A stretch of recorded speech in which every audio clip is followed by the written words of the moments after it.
এখানে কেন আসছো তুমি? বিয়েতে রিজেক্ট করার পর সহানুভূতি দেখাইতে আসছো, নাকি আমি কেমন আছি সেটা দেখতে আসছো? এইটা কেমন ধরনের কথা নীলা? তুমি আমার গার্লফ্রেন্ড, আমি তোমার সঙ্গে দেখা করতে আসতে পারবো না? না, পারো না।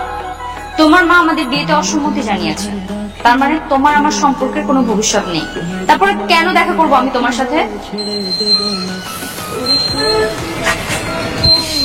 আমার মা অস্বীকৃতি জানিয়েছে, আমি তো জানাইনি। তবে তুমি কি চাও?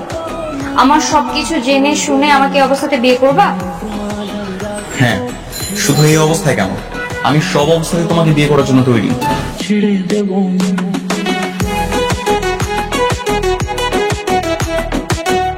আমাদের বিয়েটা হয়ে গেল, এবার তুমি খুশি তো? খুশির থেকে আমি অনেক বেশি অবাক। কেন অবাক কেন? অনেক কারণ আছে। যেখানে পুরো সমাজ আমাকে নিচু চোখে দেখতে ব্যস্ত, সেখানে তুমি একবারও আমাকে অন্য চোখে দেখোনি।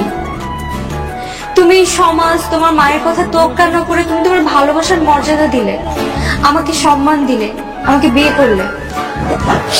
চলো বাড়ি যাই। ওই দেখ, ওই সেই দোষীটা মেয়েটা না?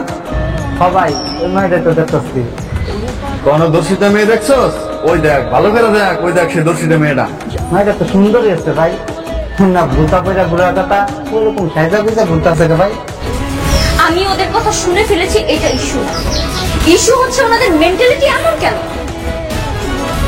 ওনাদের উচিত ছিল আমাকে বলা যে বোন, তোমার সাথে অন্যায় হয়েছে, তোমার সাথে যা হয়েছে তা তুমি ভুলে যাও, তোমার জীবনটা এখন শেষ হয়ে যায়, তুমি হাসি খুশি ভাবে বাঁচো। আর যে তোমার সাথে অন্যায় করেছে অপরাধী আমরা বিচার চাই, ওকে আমরা ধরার ব্যবস্থা করবো। আর নাহলে জানোয়ারগুলো নির্মূল হবে কোথা থেকে, দেশ থেকে? কি পারতেন না আপনারা? আপু, আমাদের ভুল আমরা বুঝতে পারছি, আপনাকে নিয়ে এমন বাজে মন্তব্য করা ঠিক হয়নি। আমাদের উচিত ছিল আপনার সাথে যে অন্যায় করছে তারে খুঁজে বের করে শাস্তি দেওয়া। ধন্যবাদ। বাহ, আজকে সবকিছু কি তুমি নিজে রান্না করেছো? হ্যাঁ, মাকে ডাকো। তুমি দেখে নিয়ে আসো, মা খুশি হবে। আচ্ছা মা, মা বলো। টেবিলে খাবার দিয়েছিলাম, আসেন। শোনো মেয়ে, আমার খাবার আমি নিজে রান্না করে খেতে পারবো, আমাকে নিয়ে তোমার এত ভাবতে হবে না। কেন মা, আমার হাতে রান্না কি খাওয়া যাবে না? খাওয়া যাবে কিনা সেটা তো পরের কথা, তোমার হাতের স্পর্শ করা রান্না আমি তো খাবোই না, কখনো ছুঁয়েও দেখবো না। এই সমাজের পুরুষ মানুষরা না হয় মেয়েদের চরিত্রের দিকে আঙুল তুলতে ব্যস্ত, কিন্তু আপনি তো একজন নারী।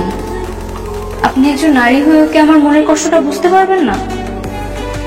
আজকে যদি আপনি বাড়ি থেকে বেরোনোর পর আল্লাহ না করুক আপনার সাথে এরকম একটা অ্যাক্সিডেন্ট হয়,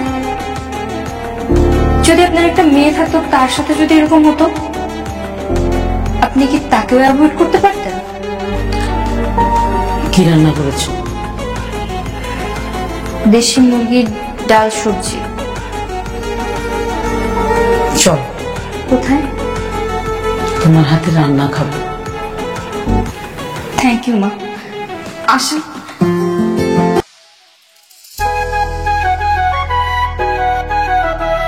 নীলা, তুমি কিন্তু মাকে ভালোই কনভিন্স করে ফেলেছো।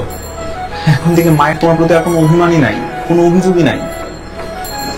এটাই তো একজন ভালো মানুষের গুণ হওয়া উচিত, তাই না? আচ্ছা বলো তো, একজন মানুষের সর্বোচ্চ কি ক্ষতি করা যায়? তাকে মেরে ফেলা যায়, তাই না? আমার মৃত্যু তো সেই দিনই হয়ে গেছে। এখন আমি আর কোনো কিছু ভয় পাই না। আমি শুধু একটা জিনিসের চাই, আমার সাথে যে অন্যায়টা হয়েছে সে অন্যায়ের বিচার হোক, আর তুমি আমার পাশে থাকবা, ব্যাস। আমি কি বলছেন? স্যার আমি নীলা। ও হ্যাঁ নীলা, হ্যাঁ বলেন। স্যার আমি আসামিকে খুঁজে পেয়েছি। আসল ক্রিমিনালকে খুঁজে পেয়েছেন? মানে কে সে?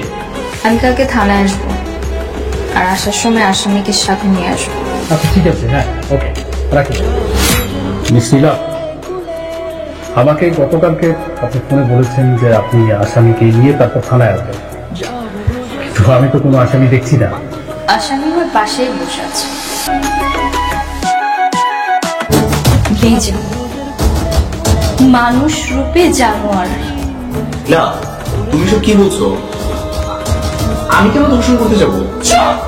তুই সেদিন এখানে ছিলি না? তুই সেদিন আমাকে ধর্ষণ করিস নাই? এই এই জানোয়ার! নীলা, পাগলামি করো না। তোর তোর চরিত্র এত খারাপ, আমি তোর মতো ছেলেকে আমি কেমনে ভালোবাসি? রুকা, ওকে আপনি শাস্তি দেবেন। তোর শাস্তি হওয়া উচিত, তোর শাস্তি হওয়া উচিত। প্লিজ প্লিজ থানার মধ্যে কোনো রকম সিনক্রিয়েট করবেন না। ছাড়ুন ওনাকে, ছাড়ুন।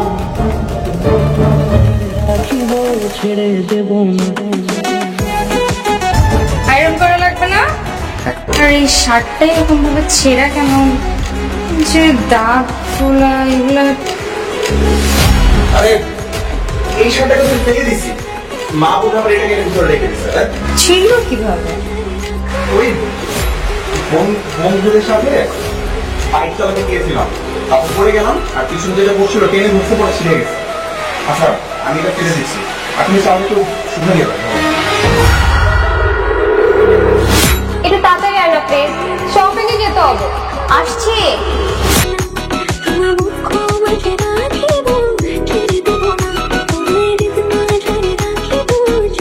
আচ্ছা, তুই আমাকে একটা কথা বলতো, সেদিন তুই আমাকে যে শার্টের টুকরাটা দিয়েছিলি, ওই ছেলেটার শার্ট থেকে কি ওইটুকুই ছিঁড়তে পেরেছিলি, নাকি আর কোনো জায়গায় ছিঁড়েছিল শার্টটা?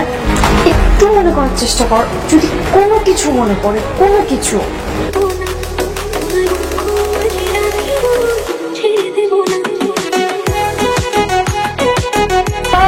মনে পড়েছে। বল বল, ওই ছেলেটার বাম পাশে ভুঁড়োটা কাটা, একটু আলাদা, অতটাকে দেখতে পেরেছি।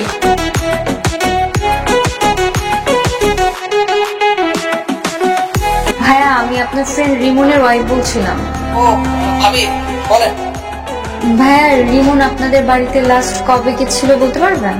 আর বললেন না ভাবি, ও তো মহা ব্যস্ত, 6 মাস ধরে আমাদের বাসায় আসে না। কত করে বললাম বাসায় আসতে। 6 মাস ধরে যায় না? আচ্ছা ঠিক আছে ভাইয়া, রাখছি তাহলে।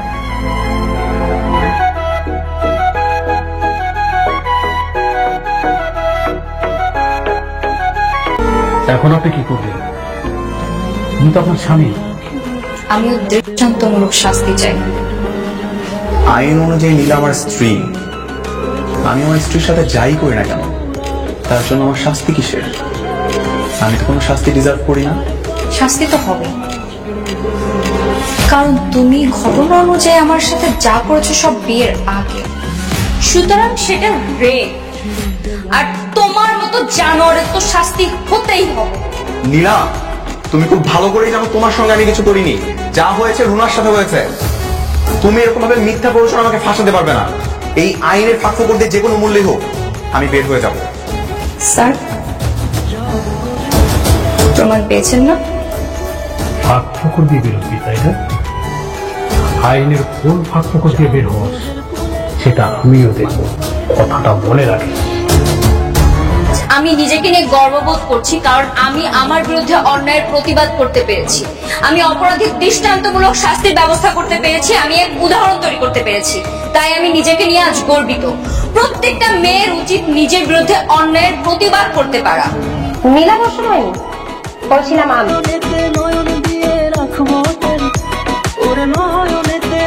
পরিবার, লজ্জা আর এই সমাজের ভয়ে সেদিন আমি কিছুই বলতে পারিনি, কিন্তু আমার হয়ে আমার বান্ধবী নীলা এই যুদ্ধে লড়াই করেছে।